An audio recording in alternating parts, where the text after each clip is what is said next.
Caribbean सागर के बीच एक परिवार अपनी यॉट पर छुट्टियां मना रहा होता है। माँ जूलिया तैरने के लिए पानी में कूद जाती है। आराम करते समय उसे कुछ अजीब महसूस होता है, लेकिन क्योंकि आसपास कुछ दिखाई नहीं देता, वह सोचती है कि शायद उसका भ्रम होगा। कुछ सेकंड बाद वही अजीब एहसास फिर होता है।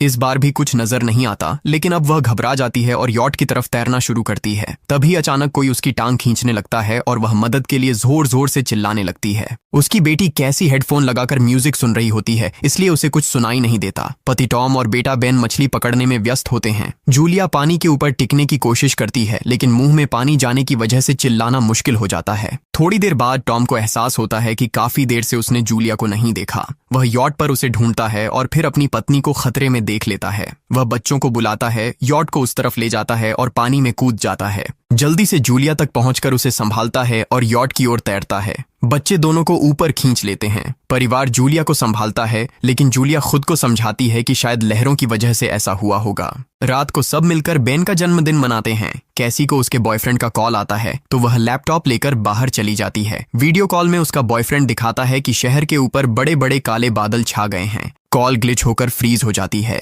कैसी यह बात परिवार को बताने आती है, लेकिन टॉम कहता है कि शायद जमीन से दूर होने की वजह से सिग्नल कमजोर है। तभी सबको एक आवाज सुनाई देती है। वे सब बाहर जाते हैं और देखते हैं कि व्हेल मछलियों का एक समूह गुजर रहा है। टॉम समझाता है कि व्हेल मछलियां हमेशा पृथ्वी के मैग्नेटिक फील्ड को फॉलो करती हैं, लेकिन जब तूफान आता है तो वे कंफ्यूज हो जाती हैं। अचानक यॉट जोर से हिलती है और बेन गिर जाता है। टॉम को चिंता होती है कि कहीं यॉट को नुकसान तो नहीं पहुंचा, इसलिए वह डाइव करके नीचे चेक करने चला जाता है। कुछ देर बाद वह सतह पर वापस आता है, लेकिन उसके कंधे पर एक बड़ा घाव होता है। जूलिया तुरंत उसका जख्म सीती है। टॉम बताता है कि पानी के अंदर उसे ऐसा लगा जैसे उसके पीछे कोई बहुत बड़ा जीव था, लेकिन जब उसने मुड़कर देखा तो प्रोपेलर से कट लग गया। वह कहता है कि जो भी चीज थी बहुत बड़ी थी। टॉम को यॉट पर काफी नुकसान दिखाई देता है, इसलिए उन्हें मदद बुलानी पड़ती है। जूलिया बार बार रेडियो पर कोशिश करती है। कैसी फोन पर सिग्नल ढूंढती है, लेकिन कुछ भी काम नहीं करता। तभी कैसी को एक अजीब सा जीव दिखाई देता है और वह चिल्ला उठती है, लेकिन वह तो बस बेन होता है जो मास्क पहनकर मजाक कर रहा होता है। कुछ देर बाद यॉट पूरी तरह बंद हो जाती है और समुद्र के बीच में फंस जाती है। जूलिया रेडियो में एक आवाज सुनती है, लेकिन आवाज इतनी खराब होती है कि उसे कुछ समझ नहीं आता।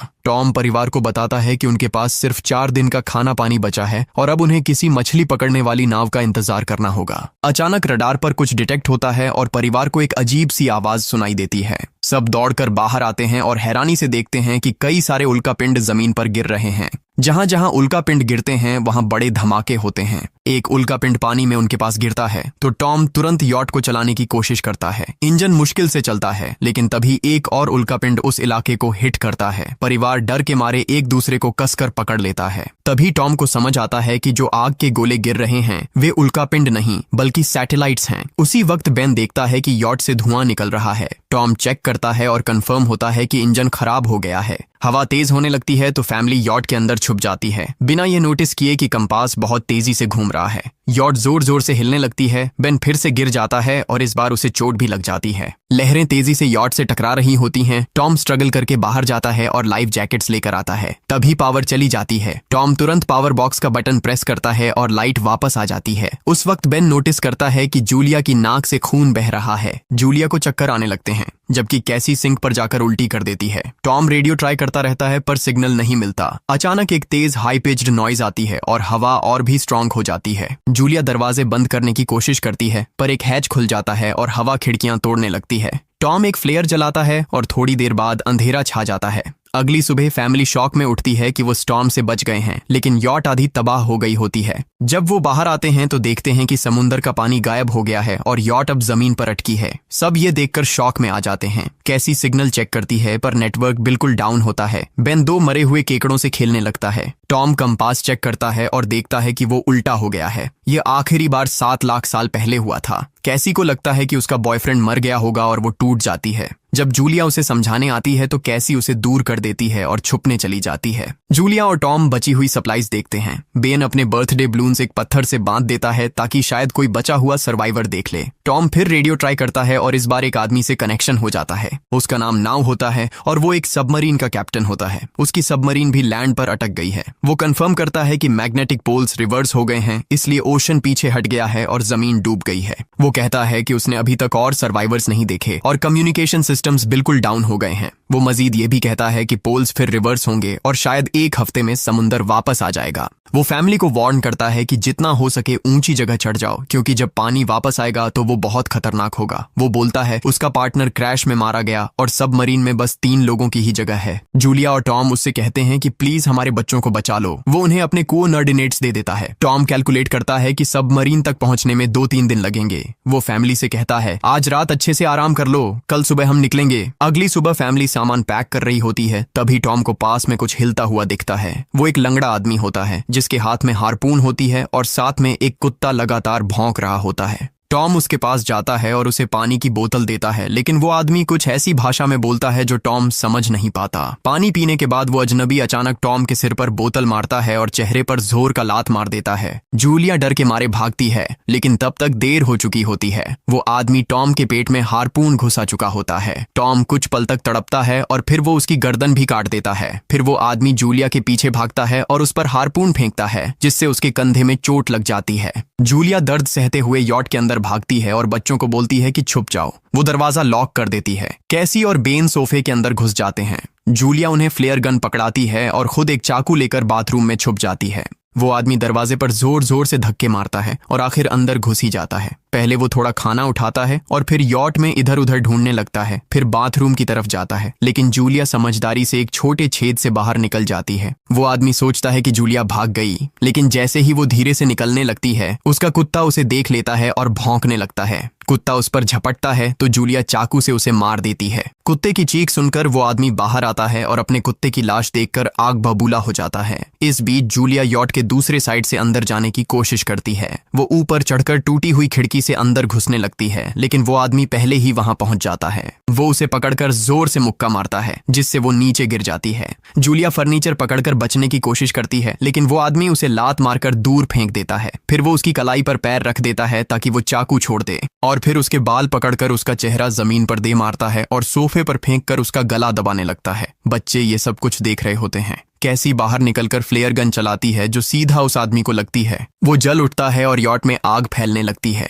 बच्चे तुरंत भाग जाते हैं, लेकिन जूलिया वापस आती है। वो उसे एक किक मारकर गिराती है, मैप और बैग उठाती है और वहां से भाग जाती है। बेन और कैसी अपने पापा के पास जाकर रोने लगते हैं। जूलिया भी उनके साथ बैठ जाती है और तीनों मिलकर आंसुओं के साथ टॉम को आखिरी अलविदा कहते हैं। तभी वो डरावना आदमी फिर यॉट से बाहर निकल आता है तो फैमिली फिर से भागने लगती है। कुछ ही देर में यॉट एक बड़े धमाके के साथ उड़ जाती है। थोड़ी दूर चलने के बाद वो लोग एक छोटे से झरने के पास रुकते हैं ताकि थोड़ा आराम कर सकें। कैसी सोचती है कि शायद वो पागल आदमी उनके पास गुब्बारे देखकर आया था। ये सुनकर बेन खुद को कसूरवार मानने लगता है। जूलिया उसे समझाती है कि इसमें उसकी कोई गलती नहीं थी और सबको आगे बढ़ने को कहती है, क्योंकि वो आदमी अभी भी उनके पीछे है। रास्ते में एक छोटे तालाब के पास बेन एक मरी हुई हैमरहेड शार्क देखकर हैरान रह जाता है। तभी जूलिया नोटिस करती है कि वो आदमी फिर उनके करीब पहुंचने वाला है। सब लोग दौड़ पड़ते हैं और एक रेत के टीले से नीचे गिर जाते हैं, जहां उन्हें जहरीला कचरा दिखाई देता है। फैमिली सावधानी से उसे पार करती है और लगता है कि उन्होंने उस आदमी से पीछा छुड़ा लिया है। चलते चलते उन्हें बड़े बड़े मरे हुए सी एनिमल्स और समुंदर के नीचे जमा हुआ सारा प्लास्टिक दिखने लगता है। बेन धीरे धीरे चलने लगता है तो जूलिया समझ जाती है कि वो डिहाइड्रेशन के करीब है। वो सबको रुकने को कहती है।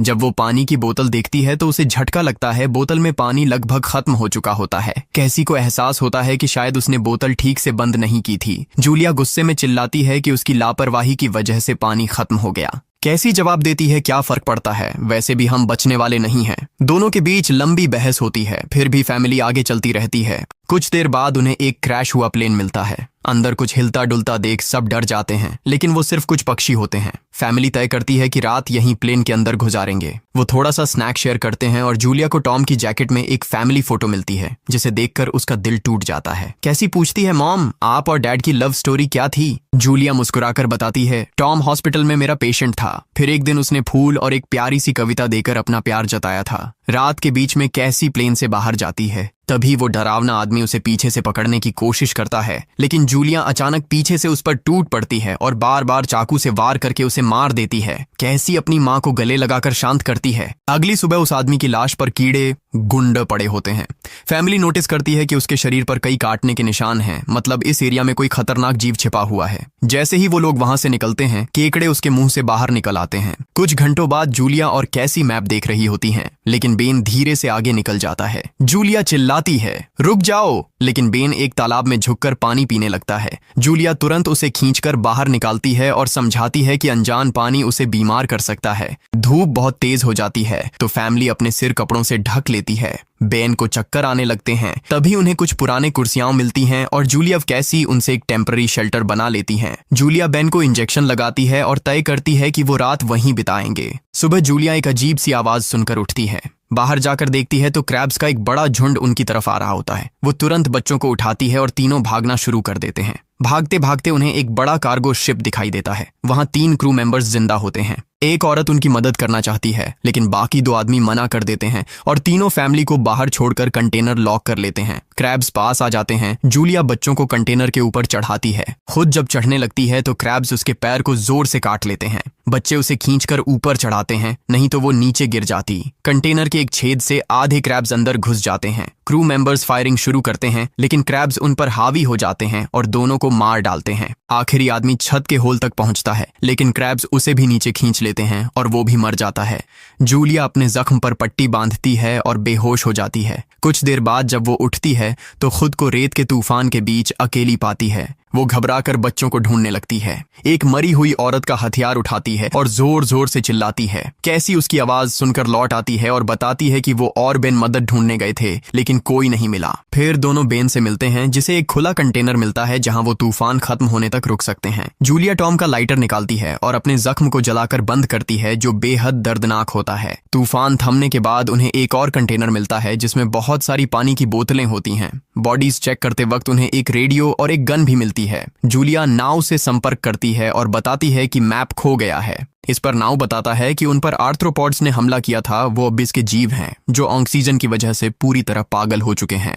अब नाव फैमिली को जल्दी करने को बोलता है, क्योंकि उसके इंस्ट्रूमेंट्स ने कैलकुलेट किया है कि समुद्र उम्मीद से ज्यादा जल्दी वापस आएगा और उनके पास सिर्फ कुछ घंटे बचे हैं। वो एक फ्लेयर शूट करता है और फैमिली उस दिशा में चलना शुरू करती है। लंबी वॉक के बाद फैमिली को एक टूटा हुआ टॉयलेट मिलता है जिसमें बेन पेशाब करता है। अब वो लोग आखिरकार सबमरीन को पास ही देख लेते हैं, लेकिन वहां पहुंचने के लिए उन्हें एक बड़ा चट्टानी रास्ता पार करना होगा। जैसे ही वो रास्ते से गुजरते हैं, दीवारें हिलने लगती हैं और पत्थर गिरने लगते हैं, जिससे एक भयानक रॉक स्लाइड हो जाता है। जूलिया तुरंत अपने बच्चों को साइड में धक्का देती है और खुद भी पीछे हट जाती है ताकि कुचली न जाए। अब एक पत्थर की दीवार उनके बीच आ गई है। जूलिया बच्चों से कहती है कि वो बिना उसके आगे बढ़ जाए, लेकिन कैसी मना करती है और जोर देती है कि उसकी मां को चढ़ने की कोशिश करनी चाहिए। बहुत बहस होती है और चिल्लाने के बाद जूलिया वादा करती है कि वो बाद में अपने बच्चों को ढूंढ लेगी। मजबूर होकर कैसी अपने भाई को खींचकर आगे ले जाती है।